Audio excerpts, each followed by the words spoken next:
All right, welcome everyone. Semblance of Sanity. I'm Caleb. I'm Jacob. And we're here for Orb on the Movements of the Earth, episode 20.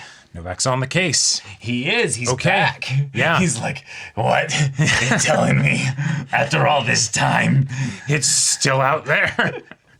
my work is about to be undone? Uh-huh. And this Yeah. could bring him back potentially into connection with Yenta, and he'd be able to see his daughter again. He'd be able to get closure and know that she didn't actually die. But, the circumstances by which he might reunite with her maybe won't be Positive ones. the best. Yeah. But that's also happening alongside Draka, who got to connect with Yenta, share the stuff that she remembers of the book with Yenta. Oh, yeah. Yenta was transported back across time and space to be able to hear, almost see Oxy again in this moment.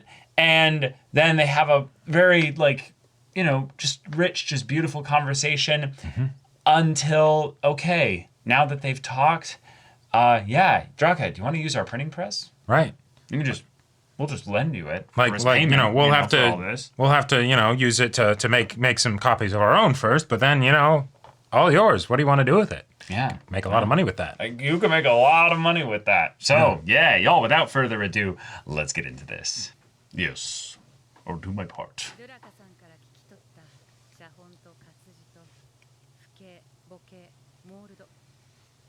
Everything we need. あの娘はもう役割を果たしたというわけですか。消しますか。それも考えたけど、印刷機貸すって約束しちゃったから。大丈夫でしょうか。Whoa. そういう人には機会をあげたくない。 Nice. 協力されづらいだろうから。 Yeah. それと、 The difference between her and Schmidt in terms of their, doubt in humanity or 私はここまでなので。 or belief. Gotcha. この本を、いや、こういうものを出版できる Yeah. するのが私の夢だから。 Okay. Ah, beautiful. I love heliocentrism. Oh. Okay. Just like that. It's going down. なぜあなたは人生も天国も棒に振ってまでこんなことをしてるんですか。俺にはな、妹がいた。 Ah. 10歳そこらで病に倒れた。幼いあいつは死ぬ間際に一言、極めて短く。私は何のために生まれたの。 No answer for that. Yeah. でも俺は言えなかった。そして何も言えねえまま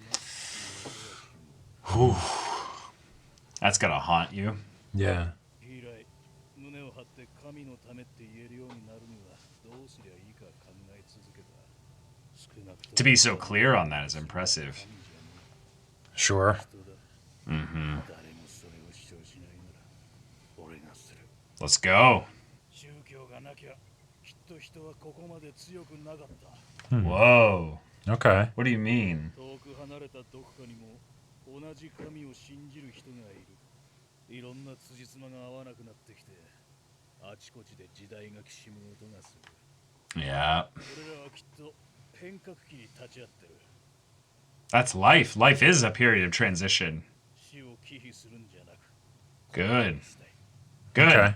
I mean, this whole conversation was a gigantic death flag, so it's kind of fun that it was subjected around death. Right. しかしこんな機械使うんですね。この手の技術が嫌いなもちろん、技術を打倒するため技術を使うわけ。私の故郷では神の解釈の違いで殺し合いが生じ、家族が殺された。問題の原因、根本を潰すしかない。これらの全ては人口が引き起こした惨事だ。人の作るものなど醜い模造品しかない。この雄大な自然を見ればわかるだろう。叶わないと。 Phew. Okay. For now. Right. 神の創造物だけが本物だ。人がつけ上がり、自然 It's funny because the same logic that came to that is a form of conceit. Yes. アリストテレスは技術は自然が成し遂げないことも成し遂げる Them's fighting words. Yeah. この布と血のついたお金は私の父の形見です。この二つは自然に生えてたものじゃない。人が人工的に作った人の作る模倣は時として自然が成し遂げないことも成し遂げる。 Can the imitation be better than the real thing? I want these conversations to continue, but at the same time, I feel like eventually we're gonna have some inquisitors showing up to end things. Yeah, with swords and crossbows. And not words. もう出発らしいので別れのご挨拶をと。ずいぶん礼儀正しいね。何か下心でも。あ、でも強いて言えばこの頭巾上等でいいなとか。そう。じゃああげる。え？瓶。なんです？ Oh. 手紙が入ってる。 From the opening? あの本の印刷と配布が済んだら郵送してほしい。先人への配慮。 Okay. Yes. あなたが聞かせてくれたあの本。 Yes, at the end. Potaki, yes. 私を信用できますか？ Yeah. 私にはあなたの過去と。 Yeah, I don't care about those people. Yeah. And I am very motivated by money. あなたは若いから。 You'll live the longest. その言い方で言う。 Okay. 今はあなたたちが歴史の主役だ。 History's protagonist. Oh, that's a cool way to put it. Wow. 勝手に巻き込まないでくれます。 You already not. have been. その歴史ってのに関係。関係ある。 Oh, the emphasis and the voice. なぜ人は記憶にこだわるの？ I love this perspective. 人は個別の事象を時系列で捉えるのか。 So egocentric, yeah. 神が人に学びを与えるためだ。つまり歴史は神の意志の。 It's almost like the author looking at the audience and being like, hey, you ever wonder why I decided to tell this story? Yeah. 神はこの世にある悪を善に変える。 Whoa. それが神の意志。神は人を通してこの世を変えようとしている。 Okay. Whoa. Bringing up that line. 人の生まれる意味はその企てに、その試行錯誤に、善への鈍く果てしないにじり寄りに Uh-huh. することだと思う。 Despite our own best efforts. 悪と善、二つの道があるんじゃなく、すべては一つの線の上でつながっている。そう考えたら、 She's just transfixed by her words here. Yeah. 歴史を切り離すとそれ Right. Right. Yeah, history is perspective. 有限性の不安に怯える。 Well, it's the only perspective. It's the only thing you can see.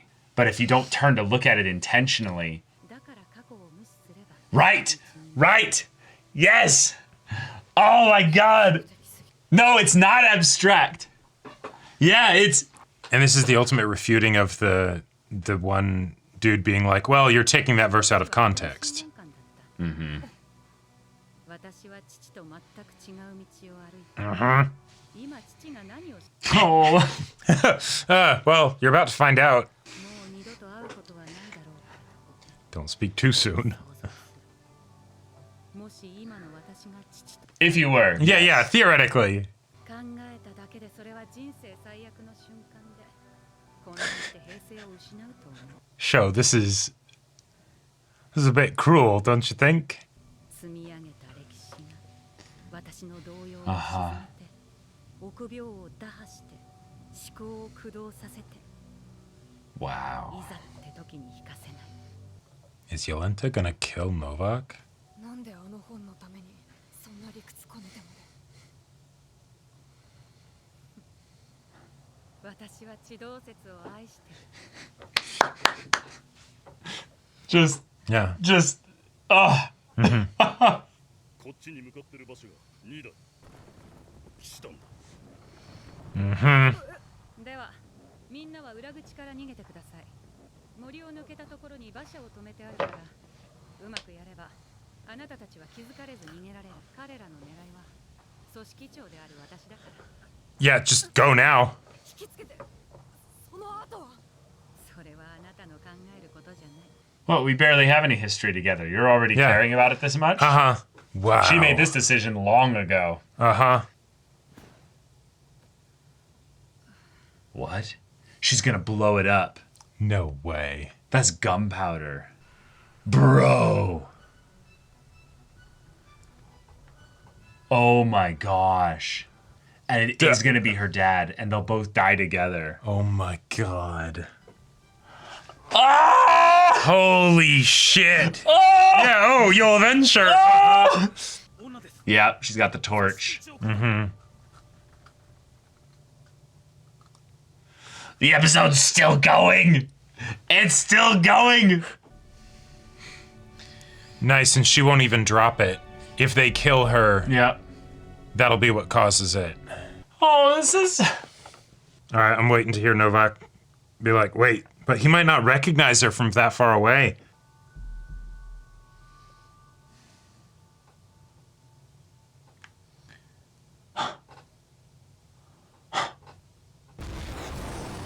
Oh, that's cruel.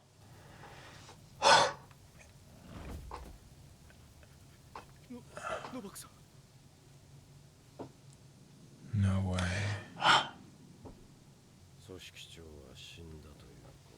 Damn. That's...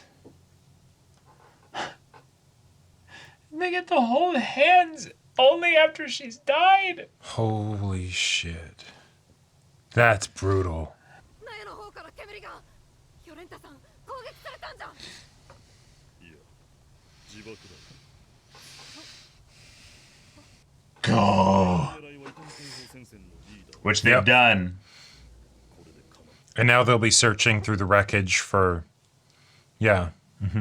解放戦線は表向きには崩壊したことにし Brilliant. 我々は無関係な新組織を装うことで大陸派に接近できるようなんですよ組織長は考えたそして決めた Yeah, of course she did. わずかでも自爆することであの本が生きる可能性が高まる Oh! And the line keeps continuing! 任務遂行には干渉は不要だ長さ Yeah, we're trying to change the world. Like, 我々にとって死は日 if you're gonna make this a problem, like... そういえば君も言っていたではないかあのコインに象徴される稼ぐという信念があるんだ Wow. ならばいずれ直面す Where your convictions meet. Yeah. Resistance, yep. Yep. 信念には対価が必要命をかけられないなら口だけだ Wow. ここから情と両立して進められる領域ではない Because you'll meet lots of little resistances before you hit with, you The know... big one. The big one, yeah. Oh, crap. すれ違うぞ They got in front of その them? 後ろに隠せ Should we go with the... We found a member of the... Yep, just keep going. ここの馬車止まれ全員降りてこい Okay. I mean, there's just two of them. Yeah, yeah. Okay, okay. If they This is moving dismount, fast. kill them. This is moving so fast, though. Yeah. Oh my god. All right. That was wild. Yolenta was it phenomenal. She was on fire. She was on fire. Like this. So, okay. She killed it. Oh, yeah. Like the idea, okay, the whole conversation of like, I've often even thought about what would happen if I met my father. And it's like, really? Okay, show. All right, you're really laying it on thick, but I'm here for it.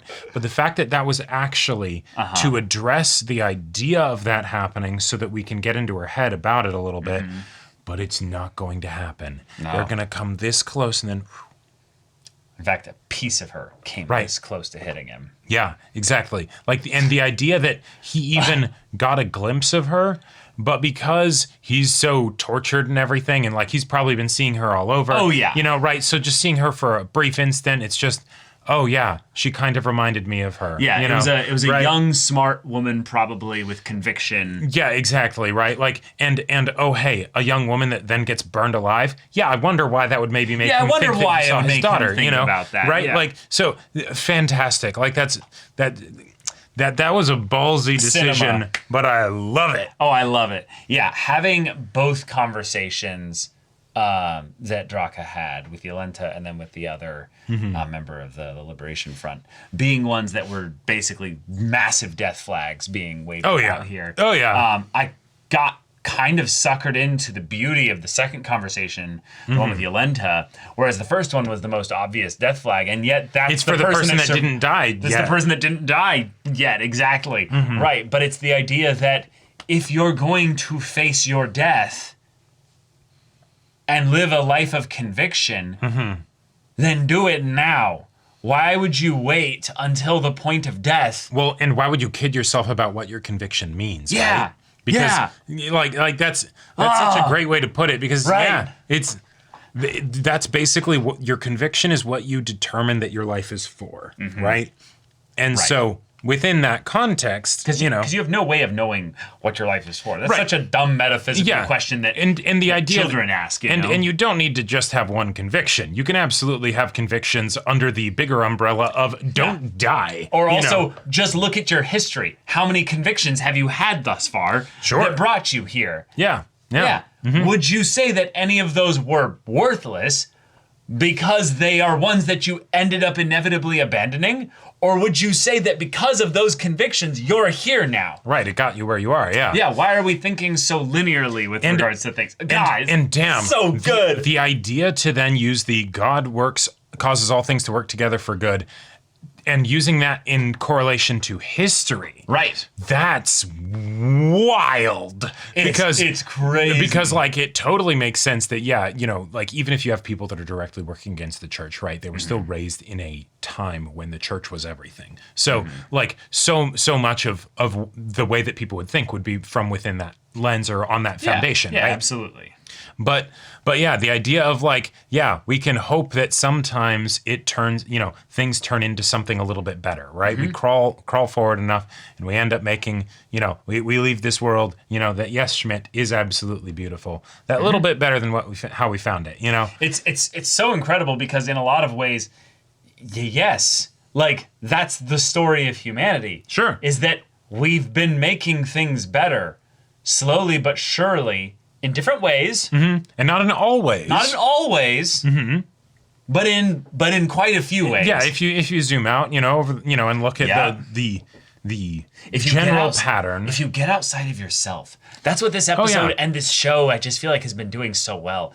I feel so disconnected from my limited self through this show. It makes me feel so much more connected to the greater whole of humanity. Because it's like, look at these wonderful humans stumbling around ignorantly in the dark about all these things that they're searching for. And, every once in a while they find something. Right. And they're like, I found it. I don't know what it is, but I found it. I found a thing. And it's not for you. It has nothing to do with you. Well, and you're going to pass it on, and you're going to pass it on, you're going to pass it on, you're going to pass it on. Right, and that's what's fascinating because that's the whole story. The right big there. problem with the God causes all things to work together for good line is that it's it's a bit reductive of the situations of the individuals, right? And that's the big question about God, right? If God exists, how could it be good? And all these other things happen, right? The fact that Yenta is able to have that perspective, awesome. You are still in a situation where you're blowing yourself up because a bunch of torturers are on their way, right? Like, that is still the situation that you're in, right? So, but the fact that she just brings this up in the context of their mission, right? And the fact that and time, yeah, the idea that hey, you're say a kid, work all things together for good for you, right? Yeah, exactly. So it doesn't say anything about you in there. It doesn't even say that there that it will necessarily be mostly good, but that there will be good, right? And so the whole notion of you being the as a young person, the protagonist of history, and that regardless of whether or not you want this stuff to be relevant to you, you are going to be writing in the history books on some level, right? And even if you don't want to be doing that or whatever, that's still going to be happening. You think your story has no value just because you want money? Yeah. You think your story has no value just because you're small, or that you're like I don't know, you're someone in this society that people are just going to overlook in general. Even like, if you think even if Yolenta didn't think that as well when she was a woman trying to get into the sciences in this time where if she gets into the sciences too much, she's going to get branded a witch or some kind of like dangerous person. Even if you're not literally put in the history books, as Yolenta very much was not, because her name was scrubbed from everything, right? Yep. That doesn't mean that you're not going to be having impact and stuff, right? And so that's my point. Is that it's so connected to the idea of the story of humanity being about all these people and the little ripple effects that we have on each other. The idea that, you know, all these men and women and people out in the streets that allowed Bodni to scribble on their fucking heads. Yeah. Ended up putting us into this position in the story. Yeah. Like, this wouldn't have happened. Yeah. If not all those people did that. Right. No one will know their names. No one will remember. Yep. None. Right. But, well, and in fact, let's take it a step further. This is all fake. Yes.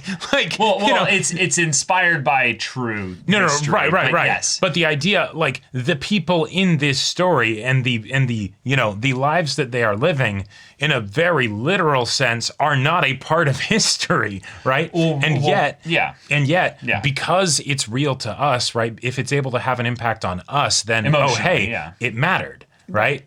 Well, again, it doesn't matter about whether it had an impact on you. Because you don't matter. Like, you, in the most freeing sense, you don't matter in some, like, grand sense. Yeah, don't stress about it. Yeah. Like, it's in that you matter infinitely because you're a part of this human experience and what have you.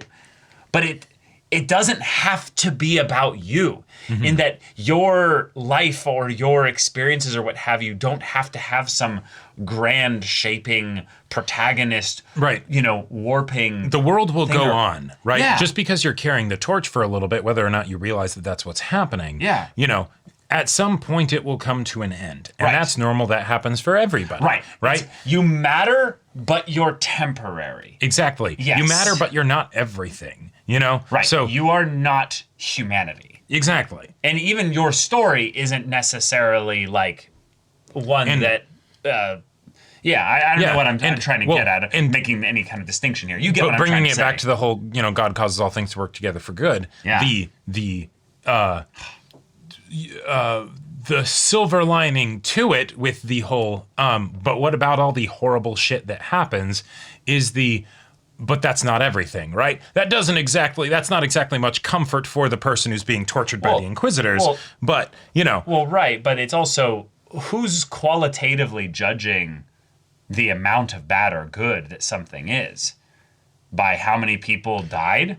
Right. By how many people, like really, like what? Oh yeah, no. Nobody's got the arbiter, like, states to make a judgment about whether or not something was wholly bad, wholly good, mostly bad, and oftentimes the people that do those things are the worst. Some of the biggest atrocities. Exactly. Right? Yeah. Right. So the thing is that we as humans are going to do stupid shit. Schmidt is the pinnacle of this point there, in that he is fighting against the stupidity of humanity. Yeah, sure. That is, he is like, I am the crusader against humanity's stupidity. Right. As he stupidly charges the wrong direction. Right. But at the same time, we love him for it. But at the same time, he's a cog in the machine of humanity figuring out its own progress, and so he's still doing his thing. Well, right. But my point is that he's going to keep doing his own thing.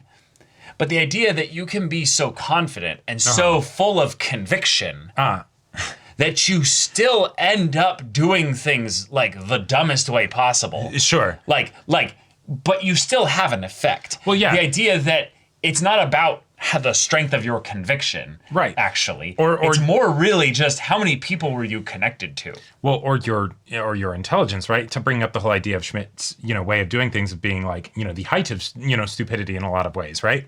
Sure. But we had Oxy, right? Like it's his book that's the one that's going to be published, right? Right. Not Botany's, like Scientific works. yeah, scientific journals or whatever, right? Like, that's not how it's going to go. And so you don't know what kind of impact you're going to have. And so take that to heart, because you could do some fantastic things, right? But the point I'm trying to make is that if Schmidt, if Schmidt didn't have followers, if Schmidt was just by himself, if Schmidt basically got naked, went into the mountains, and howled and at the moon, screamed at a cave wall, right, but didn't write anything down, didn't share this with anybody, didn't talk to anybody about it, people could come by and find his skeleton and maybe end up parsing together by the way that he lived or some other things a fraction of what this guy might have been about. Or just maybe the people that knew him before that happened and then are like, where'd Schmidt go? I don't know. I don't know. And his just lack of presence in their lives would also have an impact. But the point I'm trying to make is that it's more about who you're connected with. It's more about who you're actually doing life with. Because people will tell your story. Even if they tell it badly, they will tell your story. Yeah. Even if they tell it wrong. Maybe even intentionally. Maybe even intentionally, they will tell your story. And to have such a cynical, also like very arrogant view of things, that things are going to work either like good or bad in any like objective sense, because you're like, well, because they did this, they did it wrong. They did the life thing wrong or what have you. Obviously, there's some really extreme examples. That's your own here. like evaluation based on your own the things that you. Why was I born? And all that stuff. Why was I born? It's like because some two people fucked and you're now here. That's There's a lot of other little things in that, but yeah, if you're looking for some some grand reason, there might not be some grand reason. No, there probably isn't. Yeah, but you can make a reason out of nothing. You can actually cheat Schmidt's system of humans can't make something out of nothing. And I'm like, Schmidt? No, if you've watched our videos long enough, you know that we can absolutely make something out of nothing. You can spin far enough out of a connection of something to where you are making something out of absolutely nothing. Yeah. Now, of course, technically that's not actually the case, right, in the most literal sense, but point still stands. But that's where I just get so fired up by this type of philosophical thinking, is that yes, in essence, humans are bound by connections, and thus we cannot do anything in a true disconnected way. But we're never in a true vacuum. It's impossible. Well, right, but I'm saying that if you then tried to do the Schmidt thing and you tried to create the vacuum around yourself. Go out into the cave in the middle. If you literally went into the cave and tossed off all your clothes, you were just a naked man eating, mole rats in the dark caverns or what have you. Yes. No one might ever find you. That's a pretty good vacuum. That would be. It's not an actual true vacuum. No, but it would not be exactly. It would not be a true vacuum. Yeah. And so the real point of this is don't get too lost in the weeds of theoreticals, because the practical is real damn convincing, and And there's a lot. It's easy for there to be scary theoreticals, but you're not in theoreticals. Well, there's a lot that's happening outside yourself. Yeah. And if you take the moment to look up the word sonder, and you realize that this is a feeling that you can actually manually practice, it is not going to happen naturally necessarily. But if you take a moment to step outside of yourself and realize, like Yenta did here, that someone else right next to you or far away in that little plane flying up there with all that technology that Schmidt hates, Right. Those people all have stories. Right. Those people are all protagonists of their story. They all are living out lives asking the same questions. Maybe not exactly the same questions, but a lot of the same questions. And you can choose how connected you are to them. You won't be able to completely disconnect yourself from them, but you will be able to choose how connected you are to them, how much your convictions, your desires, your whatever bumps into theirs. So and that's all stuff that can inadvertently be gotten into and thought about just from some people looking up and being like, wow, those stars are pretty. I wonder how they move. I wonder what's up there. Because we love heliocentrism. That's right. Yeah. Yeah. Goddamn right we do. Yeah. But we also love these characters, and they're accosted by 2 knights. Yes. So they currently outnumber them, but the knights are on horses, which could be a problem.